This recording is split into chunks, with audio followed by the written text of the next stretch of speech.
Halo, selamat datang di channel Zulkifari, ngobrol bareng bersama ahli gizi.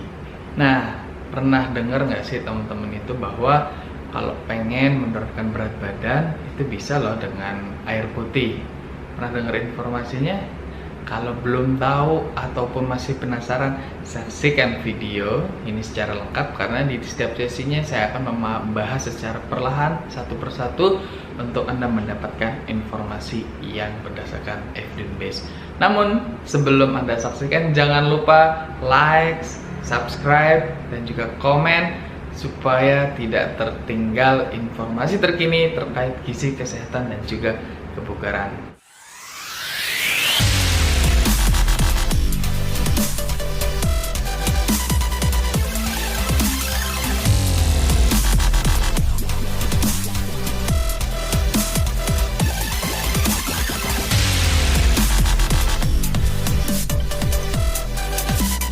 Sebelum kita bahas lebih jauh mengenai fungsi air tersebut, perlu dipahami bahwa tubuh kita ini mengandung 60% itu adalah air.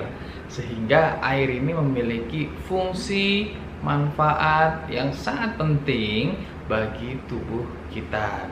Nah, bagaimana sih kebutuhan air gitu kan? Kalau kebutuhan air berdasarkan angka kecukupan gizi tahun 2019, setiap umur itu memiliki kebutuhan air yang berbeda-beda. Semakin bertambah usia, maka biasanya akan berbeda. Kalau remaja sekian, dewasa sekitar 2,2 liter sampai 2,5 liter, kemudian di lansia itu jumlahnya juga akan menurun kembali 1,8 liter biasanya. Namun apa sih sebenarnya yang membedakan ataupun faktor-faktor apa yang mempengaruhi kebutuhan air dalam tubuh kita? Nah, contohnya tadi kan usia.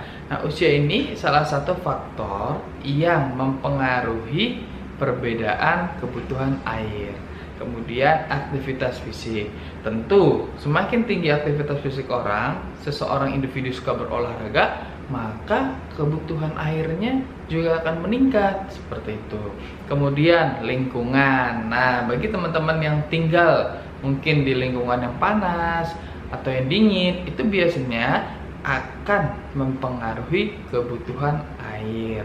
Kemudian yang terakhir, kalau ada kondisi khusus, kemudian ada suatu masalah penyakit, maka itu juga bisa mempengaruhi kebutuhan air individu. Pernah dengar nggak sih air itu tuh dari mana gitu kan? Air itu tidak hanya 100% itu dari minuman, tapi bisa juga dari makanan ataupun mengandung yang ada kuah-kuahnya, dan itu hanya sekitar 20%. Tapi kalau kita bahas secara umum, air itu bisa dari minuman dan juga bisa dari makanan. Nah, sekarang kita bahas nih teman-teman, bagaimana sih untuk diet menggunakan air. Perlu dipahami bahwa yang digunakan adalah air putih, bukan air sirup, bukan air kopi, bukan air teh. Tapi dalam bisa dibilang cara pada diet ini adalah yang digunakan air putih.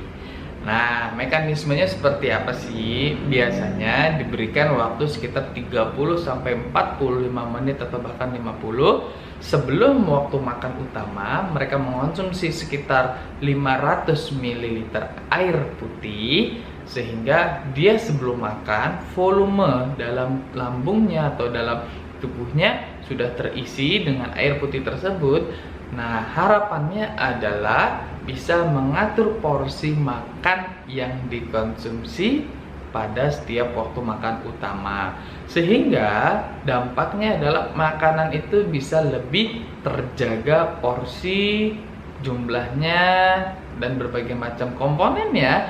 Itulah yang membuat badan kita bisa turun. Sebenarnya kuncinya adalah di defisit kalorinya. Makanannya bisa lebih terjaga, bisa terukur, sehingga beberapa penelitian menyebutkan bahwa dengan hal tersebut bisa memberikan ataupun solusi sederhana untuk mendapatkan atau menurunkan berat badan secara baik dan benar. Nah, Itu adalah yang harus dipahami, tapi bukan air putihnya kemudian dikasih gula di sirup kemudian itu membantu menurunkan berat badan. Bukan air putih, tapi yang menjadi pertanyaan, apakah dengan mengkonsumsi air putih berlebihan berdampak nih pada kesehatan? Ya tentu, semua yang berlebihan itu tidak baik bagi kesehatannya. Sama dengan air putih, ketika dikonsumsi berlebihan dalam tubuh, bisa-bisa dia dengan overhidrasi. Nah, tentunya kita nggak mau kan seperti itu. Makanya kebutuhan air individu kita harus pahami. Tadi kita sudah bahas mengenai faktor-faktornya, dan ini bisa menjadi salah satu alternatif bagi teman-teman yang mau menurunkan berat badan menggunakan air putih. Nah, apakah air putih aja? Kalau saran kami tidak hanya seperti itu, tapi harus dikombinasi dengan melakukan aktivitas fisik sehingga massa ototnya juga terbentuk. Itu beberapa tips sederhana bagi teman-teman yang mau menjalankan ataupun mencoba dengan mengontrol porsi makan dengan tambahan atau bantuan dengan air putih. Semoga informasi ini bermanfaat. Jangan lupa like, comment, and share. Kemudian dan jangan lupa di subscribe sehingga mendapatkan informasi terkini terkait gizi, kesehatan, dan kebugaran. Semoga ini bermanfaat. Selamat beraktivitas dan bye-bye.